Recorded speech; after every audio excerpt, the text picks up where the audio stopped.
Salut à tous, les gones, c'est Mika, on se retrouve pour le débrief du match entre l'Olympique Lyonnais et l'AS Monaco et une nouvelle défaite 2-0 des hommes de Pierre Sage contre l'équipe d'Adi Hutter, le très bon Monaco que j'avais vu, comme je vous l'avais dit, en match amicaux de pré-saison contre Rotterdam, contre le Barça, au trophée Gamper, victoire 3-0, contre Saint-Étienne également victoire 1-0, donc je ne suis pas surpris de ce que j'ai vu, c'est vraiment une très belle équipe qui pour moi assurément fera un solide top 2, mais néanmoins ça n'excuse pas tout. Ce qu'on a vu de l'OL ce soir, c'est d'une tristesse à en crever. C'est franchement d'un niveau qui est faible, très très faible, et qui rappelle, je pense pour vous et pour moi aussi, à bien des égards, ce qu'on a vécu l'an passé durant quasiment 5 mois, 6 mois, à savoir les mêmes symptômes, les mêmes mots, les mêmes difficultés.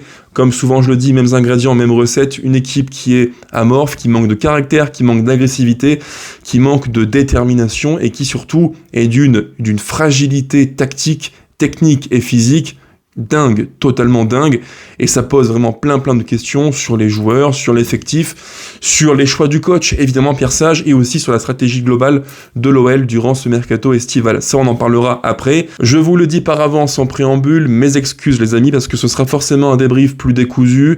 Ce que j'ai vu m'a beaucoup déplu, vraiment beaucoup déplu. J'ai même beaucoup de mal, pour ne rien vous cacher, à accuser le coup, parce que chaque semaine j'ai l'impression de faire les mêmes constats avec l'OL de Pierre Sage, les mêmes constats durant les débriefs, les mêmes points de vue que je formule devant ma caméra et mon ordinateur. C'est franchement gonflant, parce que les constats on les fait tous, les dirigeants les font, vous les faites, je les fais, nous les faisons tous.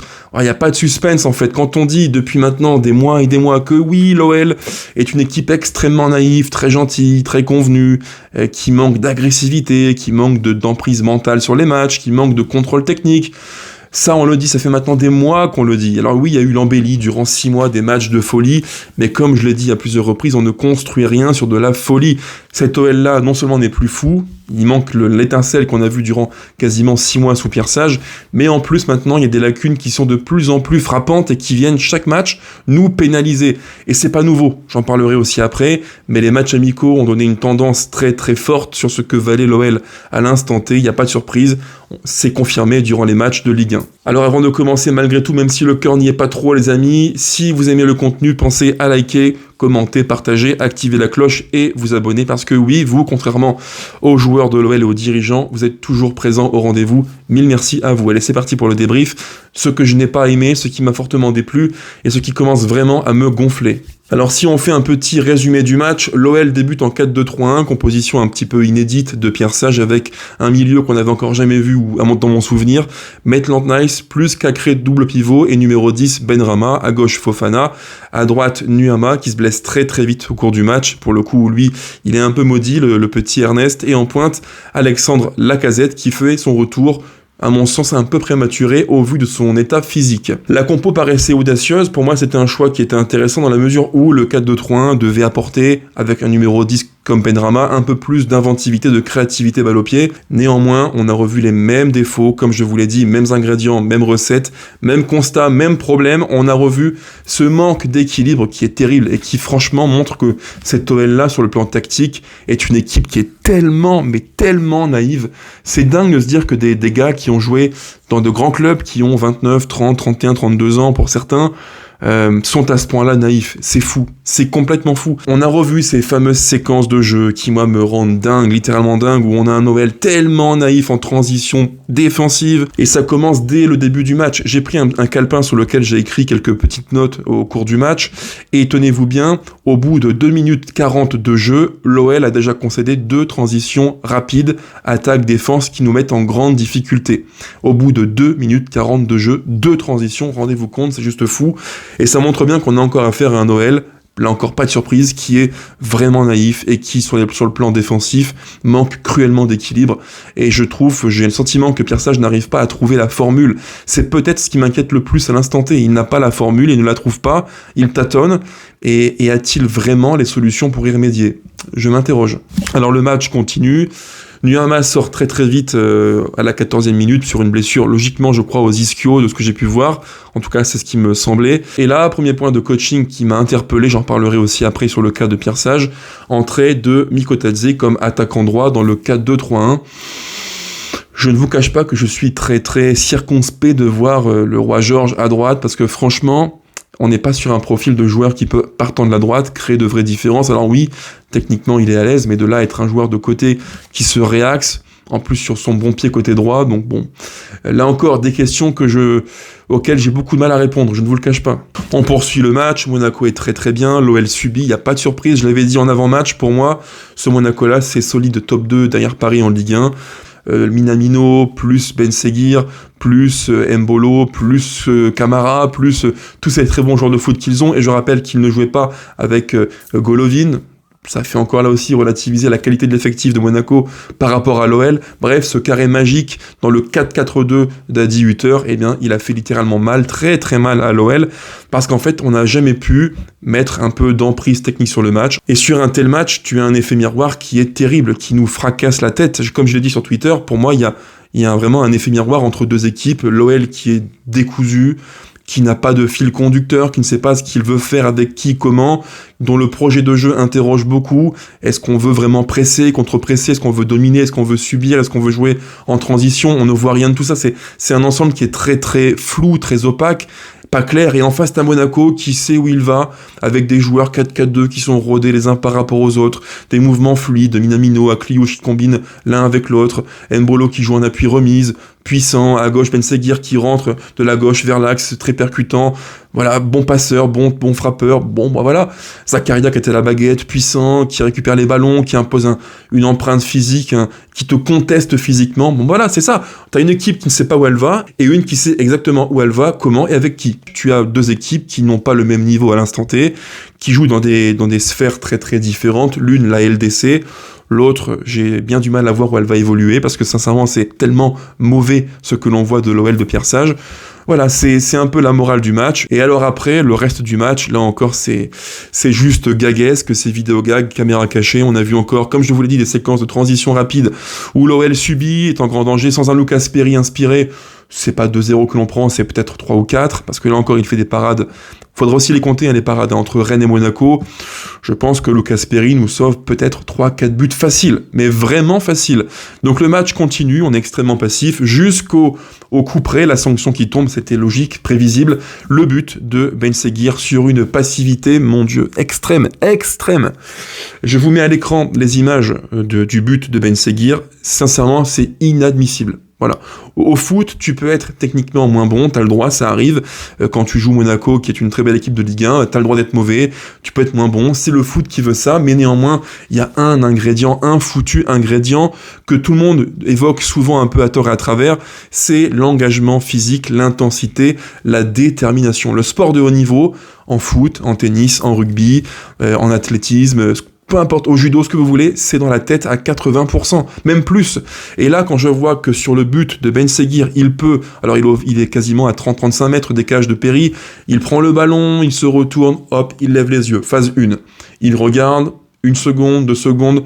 Phase 2, il cherche l'appui en 1-2 devant lui, appui, remise. Phase 3, il contrôle, il lève les yeux, il est à 16 mètres, il percute, il rentre, phase 4, il frappe, but. C'est juste honteux, regardez à l'écran, je vous remets les images, regardez à l'écran l'attitude sans ballon défensif de nos joueurs, mais on est où là en fait? Est-ce qu'ils ont conscience que qu'en jouant comme ça, ils n'iront nulle part? Je ne connais aucune équipe de haut niveau, et je dis bien de haut niveau, qui joue d'une façon aussi laxiste, comme des gamins, comme des bambis, comme des petits garçons, de gentils garçons, tout mignons, tout gentillés. Tranquille, tu as le temps, prends ton temps. Ah, tu veux tirer? Vas-y, tire.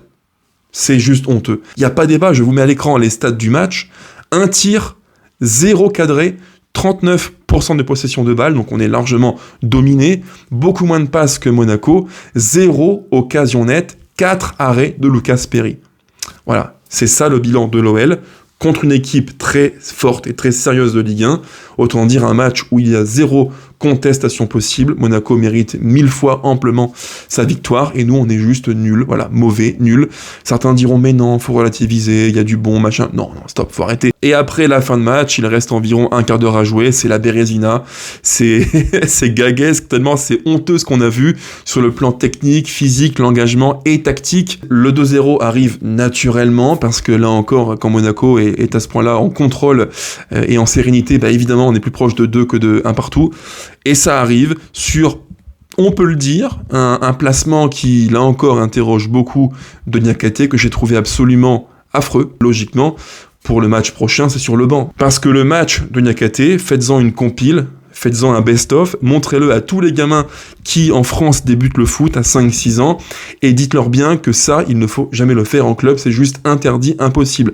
Parce que là, c'est jackpot, c'est un florilège, c'est le Niakate time, il a tout fait. Alors, contre Rennes, déjà, une passe D pour Gouiri, mais alors là, le match de Niakate, c'est franchement flippant, 32 millions pour une telle prestation. On me dira encore, Mika, ne fais pas l'expert comptable, on s'en fout des chiffres. Bah non, on est à l'OL, 32 millions Niakate, j'attends autre chose qu'un joueur qui défend tout seul avec agressivité en avançant et qui crée dans son dos des décalages, des trous béants, qui donnent de la place, évidemment, à Minamino, à Kliouche, qui sont très très malins et qui prennent l'espace. J'attends beaucoup plus que des relances moisies du gauche de 20 mètres qui font directement au casse de but pour Monaco. Et j'attends beaucoup plus d'un joueur qui devrait être un leader sur le terrain et qui, sincèrement, dans l'aspect du foot défensif, pose de grandes questions. Reprenez le 2-0. Voilà, les images parlent d'elles-mêmes. Désolé, mais sur le 2-0, c'est juste, encore une fois, lamentable ce que fait Niakate. Il est au début de l'action au marquage d'un Monégasque, et le décalage se fait à gauche, centre du Monégasque, repris par, au point de pénalty, un autre Monégasque qui marque. Et là, c'est le pompon du Niakate show. Reprenez le 2-0, c'est juste, c'est un scandale. Rien que de revoir les images, ça me rend totalement fou. On est sur une phase de transition monégasque. Niakate est logiquement sur un joueur monégasque en phase de repli défensif. Et là, pour une raison qui m'échappe, il estime que revenir au grand galop n'est pas suffisant, ça ne sert à rien. Donc il revient en petit trot, tranquille, il lâche son marquage, et évidemment, qui marque ? Eh bien, c'est le Monégasque qu'a lâché au marquage Niakate qui, à la fin de l'action, a à peu près 4 mètres de retard sur son joueur, son homologue côté Monégasque. C'est juste honteux, c'est honteux, ça tue le match, parce que à 1-0, t'es pas à l'abri d'un miracle, d'un exploit sur un contre, un coup de pied arrêté, un but qui vient de nulle part, ça peut se produire, mais à 2-0, le match est fini. Pliez bagages, rentrez chez vous, les Monégasques, c'est bon, vous avez les 3 points. Match terminé, bravo à vous. Voilà, ça c'est mon résumé du match, c'est comme ça que je l'ai vu, et en tout point, c'est juste honteux ce qu'on a vu encore une fois de la part de l'OL de Pierre Sage. Alors, Pierre Sage, venons-en, il y a des choix qui m'interpellent beaucoup, je n'arrive pas à comprendre ce qu'il veut faire de l'OL. Durant tout l'été, on a entendu son message, des promesses, des grandes promesses sur le style de jeu à base de pressing, contre-pressing et de contrôle technique sur les matchs qui devait, là encore, en théorie, parce qu'en théorie tout le monde va bien, qui devait nous permettre de gérer les temps de faiblesse, les temps de fatigue, et donc permettre aux joueurs de mieux récupérer sur le plan physiologique. Bon, là encore, je m'interroge, on n'a absolument rien vu de ça. J'ai vu un OL bloc médian qui a souvent attendu, qui n'a jamais pressé, ou alors quand il pressait, c'était vraiment ridicule, parce que mal fait, sur un joueur seulement, et pas collectivement. C'est en tout point ni fait ni à faire. Là encore, je reste à ma place, je ne suis qu'un mordu de foot, un amoureux du ballon rond, je ne suis pas coach, je n'ai pas les diplômes, mais quand je vois une équipe qui, à ce point-là, subit, n'a pas de réaction, presse très mal, un peu comme un accordéon devant sa bouche, mais pas derrière, ça pose question, et on a vu durant plein de séquences de jeu un bloc de l'OL extrêmement étiré, non pas sur 20 mètres, mais sur 30-40 mètres, donc forcément, quand tu récupères le ballon en phase défensive, pour aller embêter les Monégasques sur le plan offensif, tu as beaucoup de chemin à parcourir, et ça pose question. On n'est pas un bloc équipe, on ne forme pas une équipe, on n'est pas soudé, on n'est pas sur une forme de cohésion collective, loin de là, on est sur un OL qui joue une partition un peu étrange, qui n'a ni queue ni tête, qui est monorythmique, qui est, on peut le dire, faible sur le plan technique et physique et tactique. Bref, je n'arrive pas à comprendre le projet de Pierre Sage, qui a vendu durant tout l'été un projet ambitieux, et on ne voit rien. Et moi, à bien des égards, ça me rappelle un petit peu ce discours qu'avait à l'époque Peter Bosz, qui nous disait un jeu offensif, attractif, et on n'a jamais vu, ou quelques rares matchs, mais on n'a quasiment jamais vu de tels et beaux principes. Là encore, ça m'interroge. Et quand, en plus, les choix du coach viennent pénaliser lourdement l'histoire du match, parce que là encore, faut en parler, mais Mikotadze à droite, comme je vous l'ai dit, ça interpelle. Quand on finit le match avec Matic, Tolisso, Diawara, 3 joueurs à vocation défensive, ça interpelle. Quand je vois que Lacazette finit le match comme étant ailier gauche en 4-3-3, 4-4-2, c'était très bizarre à voir, à observer. waouh, ça interpelle, ça questionne, et par séquence, là encore je fais une analogie avec un coach passé par l'OL, je revois un peu ce qu'on a vu sous Grosso, un coach qui semblait un peu perdu, qui a tenté des trucs farfelus, et au final, on a une production qui ne ressemble à rien. Alors oui, certains me diront, Mika, tu es dur envers Pierre Sage, mais sachez une chose, j'ai un respect pour lui qui est immense et profond. Ce qu'il a fait du club en temps très très difficile, je lui en serai à jamais reconnaissant. Mais néanmoins, sur ce que l'on voit depuis maintenant plusieurs semaines, préparation estivale et match en Ligue 1, c'est pas bon. Quant à nous, les Gones, on se retrouve très vite sur la chaîne pour du contenu mercato, petit teasing sur ce qui va venir. D'ici, je pense, un jour ou deux, je verrai bien selon mon humeur, selon à quel point j'aurai digéré la défaite de l'OL. D'ici là, les Gones, portez-vous bien. Allez l'OL toujours, évidemment.